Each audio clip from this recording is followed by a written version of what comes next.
ईद का मज़ा तो अपने देश में होता है, अपनों के साथ। बचपन में चांद रात को सारी रात हम जागते रहते थे, उठ उठ कर कपड़ों को देखते, जूतों को देखते कि कल ईद है, नए कपड़े, जूते और चूड़ियाँ पहनेंगे। फिर सुबह होती थी, अम्मी हमें तैयार कराती थी और भाइयों को अब्बू के साथ ईद की नमाज़ पढ़ने भेज देती और हमारे हाथ में सवैयाँ पकड़ाकर पड़ोस में भेज देती।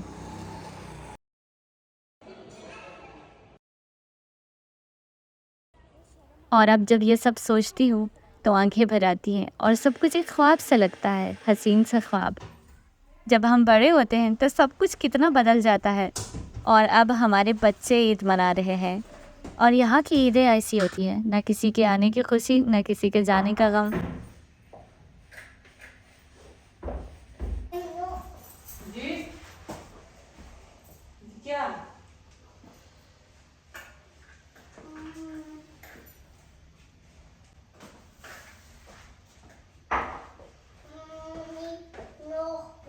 मगर फिर हम ईद को सेलिब्रेट करने के लिए कुछ ना कुछ निकाल ही लेते हैं, अपनी मसरूफियात को कुछ ऐसे अंदाज से कर लेते हैं कि ऐसे लगता है कि वाकई ईद है। तो इसके लिए हमने ट्रेडिशनल शलवार कमीज़ भी पहनी और चूड़ियाँ भी पहनी, मेहंदी भी लगाई। बस थोड़ा थोड़ा फील हो रहा था कि ईद है।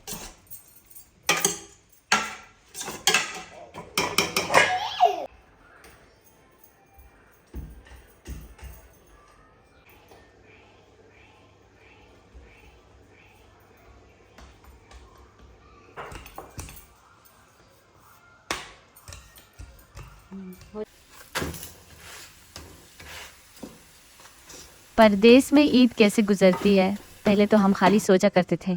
यहाँ पर आकर हमें पता चला कि कैसे होती है। बस सुबह सवेरे उठते ही अपने घर वालों की याद आना और उनके साथ बिताए हुए ईदों को याद करना, बस यही कुछ हुआ।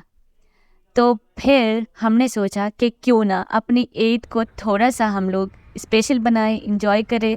और घर वालों से फ़ोन पर बात करने के बाद, ब्रेकफास्ट करने के बाद हमने सोचा कि फ़ोटोग्राफी करते हैं रेडी होकर। घर जाना है?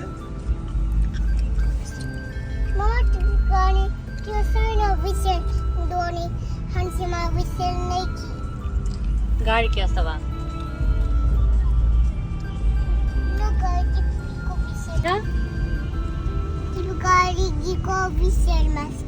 Tu traffic police ah? Oh.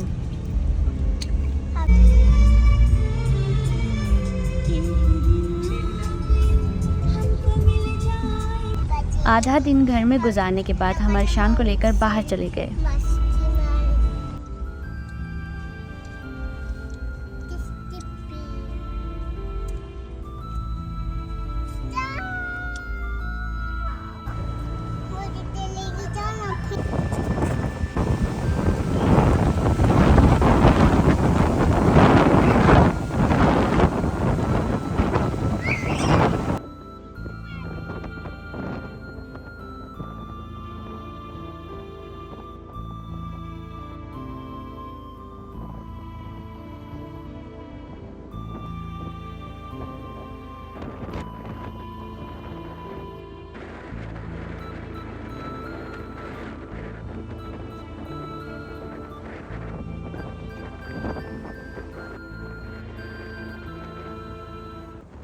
आज हम आए हैं साउथ अफ्रीका के हसीन तरीन बीचेस में से एक बीच, उमस्लांगा बीच।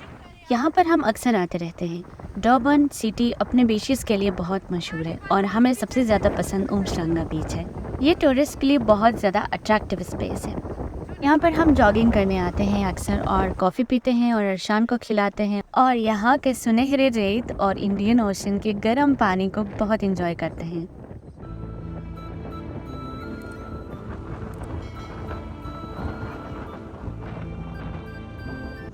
ये जो टावर आपको नज़र आ रहा है रेड और वाइट कलर का, इसको कहते हैं lighthouse, standing tall since 1954। This striking red and white structure is more than just a navigational add.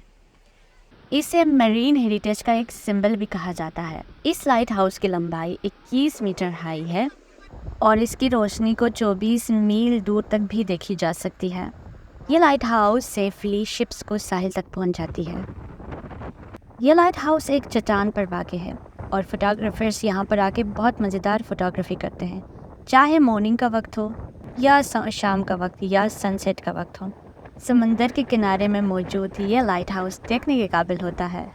Overall हमने इस बीच को बहुत इंजॉय किया और अब हम यहाँ से निकलने लगे हैं और मुझे करनी है आपसे कुछ बातें।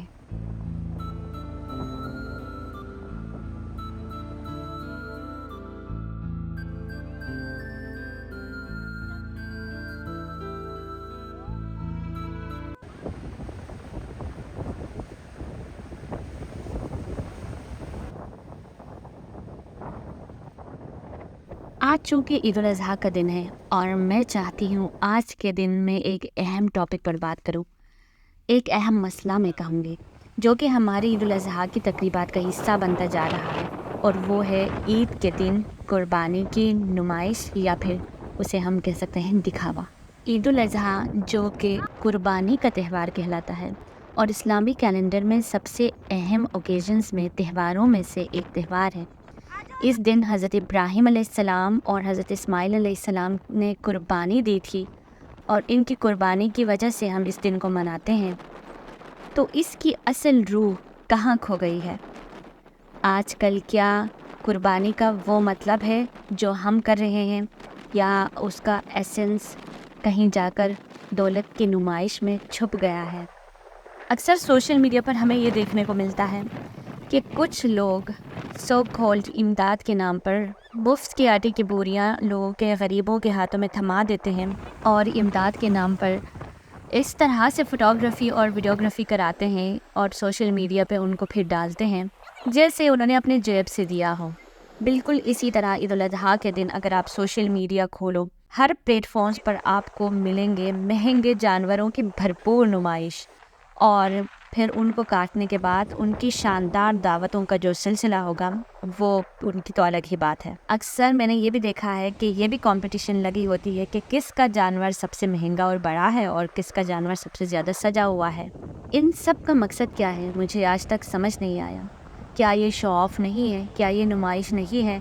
क्या हम भूल चुके हैं कि बेहतरीन सदका वो है जो ऐसे दिया जाए कि बाएं हाथ को भी पता ना चले कि दाएं हाथ ने क्या दिया है? ठीक है, खुशियों के लम्हात को बांटने चाहिए, इसमें कोई हर्ज नहीं है, मगर इतना भी नहीं बांटना चाहिए कि अगले बंदे को एहसास कमतरी में मुब्तला कर दो या उसे गिल्टी फील कराओ जो ये इस्तात नहीं रखता कि वो भी बहुत बड़ा कोई जानवर ख़रीदे और उसी को कुर्बान करे और लोगों में बांटे। तो हमारे टीचिंग्स तो हमें ये सिखाते हैं कि खामोशी से नेक काम करो और शनाख्त की तलाश के बग़ैर अमल करो। मेरे ख़याल के मुताबिक ये रवैया जो है ईद उल अज़हा की हकीकी रूह के ख़िलाफ़ है। जो रियल स्पिरिट होता है ना एक त्यौहार को सेलिब्रेट करने का, उसके अगेंस्ट है। कोई भी त्यौहार हो इससे हम कोई कुछ ना कुछ सीखते हैं, उसके पीछे कोई ना कोई जो है ना उसका एसेंस होता है। जैसे कि ईद उल अज़हा हमें ये सिखाता है कि हम इस दिन आजिज़ी को अपनाएं, गौर व फ़िक्र करें, कंटेम्पलेशन करें और हमदर्दी करें।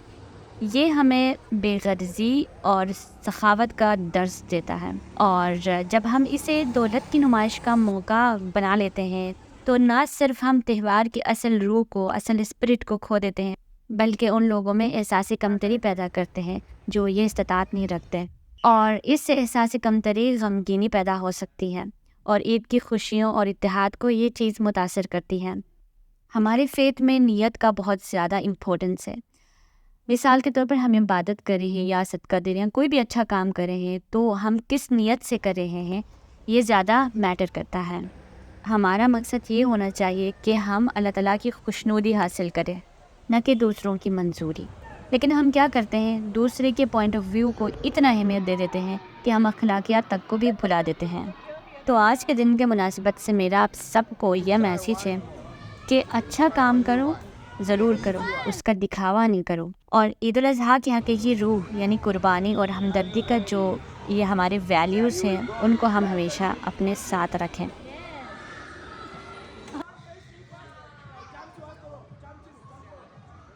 और नुमाइश करने के बजाय हम उन लोगों की मदद करें जो हकीकत में ज़रूरतमंद है।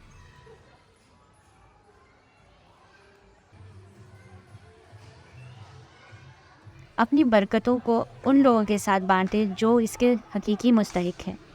ज़रूरी नहीं कि आप कुर्बानी का जानवर काट के ही उसे बांटें। आप कुर्बानी दे सकते हैं अपने इल्म का, अपने नॉलेज का, अपने पैसे का और अपने वक्त का भी। वक्त अगर आप किसी के साथ बांटें और वो अच्छा वक्त हो, ये भी एक कुर्बानी है।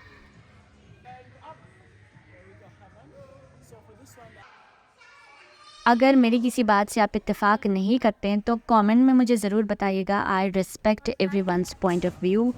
और ये कम्प्लीटली मेरे एहसासात और जज्बात थे जो मैंने आप लोगों के साथ शेयर किए। ज़रूरी नहीं कुर्बानी को लेकर हर किसी का यही नज़रिया हो। हर किसी के अपने पर्सपेक्टिव्स होते हैं और हमें सबको रिस्पेक्ट देना चाहिए। आपकी ईद उल अज़हा के हवाले से क्या पर्सपेक्टिव्स हैं, मुझसे ज़रूर शेयर कीजिएगा।